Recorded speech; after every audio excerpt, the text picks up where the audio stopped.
Federal authorities, meanwhile, raiding two locations earlier today. One of those locations, this house here in Plano. The other is a business right off of Harry Hines Boulevard in Dallas. At first, it didn't look like anything unusual. Federal authorities moved in on two locations in Dallas. One residential property, the other a strip club. Within hours, 41 individuals had been taken into ICE custody. On the surface, it resembled a routine enforcement action.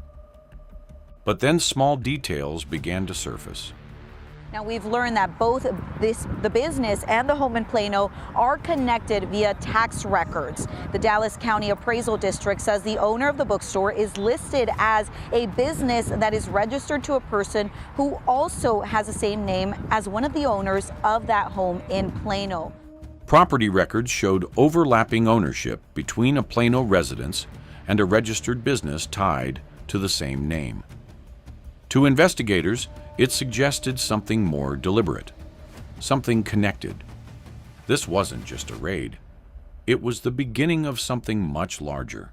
We're here in Plano, just a few homes behind me on Coral Cove Court is where those raids began. Now, police have cleared out now, but we were able to speak with some neighbors who didn't want to go on camera. Now, those neighbors tell us that earlier this morning, they heard multiple law enforcement agencies on loudspeakers demanding everyone inside the home to come out. The moment everything changed. The case shifted the moment a photograph landed on the table. A badge hit beside it, almost like a verdict. DIA, Special Agent Marcus Reedland, studied the image in silence. It showed a North Texas police captain, in full uniform, shaking hands with a known Sinaloa cartel courier at a truck stop along Highway 35. The evidence was precise, time-stamped, geotagged, and undeniable. Then came a second image, a judge's signature tied to a dismissed trafficking case, and a third, an account number belonging to a state legislator, printed on a cartel ledger. Together, they told a story no one wanted to accept. Investigators were no longer looking at isolated corruption. They were looking at a network, one that connected 27 law enforcement officers. The investigation that uncovered a ghost system. It started with a massive fentanyl seizure, nearly 198 kilograms, equivalent to around 1.7 million counterfeit pills. One of the largest ever recorded. But what followed was more unsettling. As investigators traced the supply chain, they uncovered something they would later call the ghost system. Because this network didn't operate around infrastructure, it operated as infrastructure. Shipments moved along I-35 and I-20, hidden within normal logistics. Warehouses were registered as agricultural supply companies. Refrigerated trucks transported fentanyl alongside legitimate produce, blending into everyday commerce. Nothing looked out of place. That was exactly why it worked. By the time Federal Command approved a coordinated raid, the network had pushed an estimated $69.6 million in narcotics across 11 counties, with 271 suspects identified. The leak from inside. For this system to function, it needed protection from within. For at least 8 months, sensitive information had been leaking directly into cartel hands.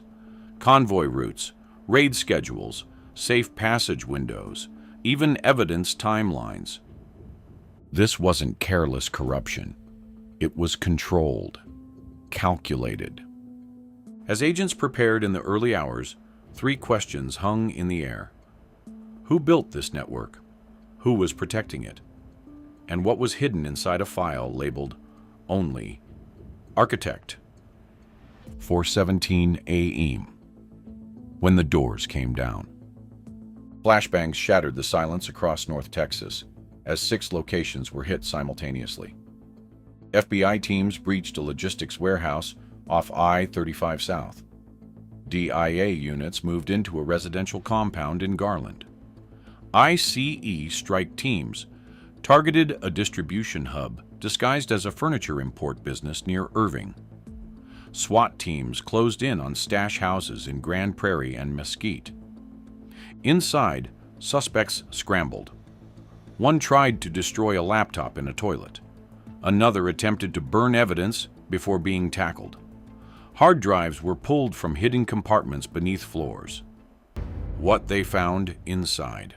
Within the first hour, agents seized 2.1 tons of fentanyl pills, 800 kilograms of cocaine, and $4.7 million in cash.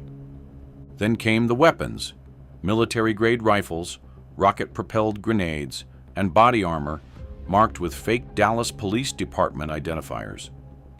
Markings like that don't come from outside. They come from someone with access. This system hadn't been bypassed. It had been built from within. The network wasn't a cartel. It was a corporation. FBI Cyber Command's analysis made it clear this didn't look like a criminal network. It looked like a company. The operation had a name, Project Iron Meridian. At its center was El Contador, Ricardo Salazar. He didn't deal drugs directly. He built systems. Through shell companies, cartel money moved into restaurant chains, construction firms, and nonprofits across the Dallas-Fort Worth area, then routed offshore through layered financial channels. Clean, structured, and efficient. The Architect File. The file contained 27 names, each with badge numbers, payroll records, and meeting coordinates, every one tied to law enforcement. At the top sat a North Texas police captain publicly recognized for anti-trafficking work. But buried deeper was another identity. Someone with federal clearance, operating at a higher level. Inside the network, that person was known by one name: El Fantasma, the Ghost, the largest operation in North Texas history. More than 1,200 federal agents deployed across 43 active target sites. A fentanyl superlab producing 400 kilograms per week was located and destroyed. Cartel leaders were captured inside a luxury compound. A border tunnel was collapsed. Dozens of trafficking victims were brought out into the morning light. By noon, 8.4 tons of narcotics seized, $67 million in assets recovered, 271 arrests made. The Ghost inside the system. El Fantasma wasn't a street officer. He was a federal logistics coordinator operating within a Department of Homeland Security contracting office, feeding the cartel inspection schedules, surveillance gaps, and safe transit routes. He wasn't coerced. He was paid. And his ordinary administrative access was more powerful than any weapon. The arrests that shook the system. One by one, officers, agents, judges, and officials were handcuffed and led out, not as suspects, but as evidence of how deep the compromise ran. Ricardo Salazar was arrested at a private airfield outside Denton moments before he could flee. He didn't resist. In his possession was a laptop he believed had been cleared. It hadn't. Final count: 271 cartel members arrested, 27 officers charged, $69.6 million in assets frozen. The part they didn't expect. The final file revealed something more dangerous. This wasn't just a network.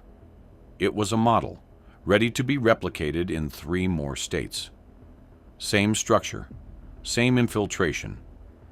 Salazar hadn't just built a network. He built something scalable. Behind every number is a consequence. Behind every statistic is a life that didn't get a second chance. This wasn't an isolated operation. It was part of something repeatable. Power operating quietly, through access, through structure, through people who understand the system well enough to reshape it without ever being seen.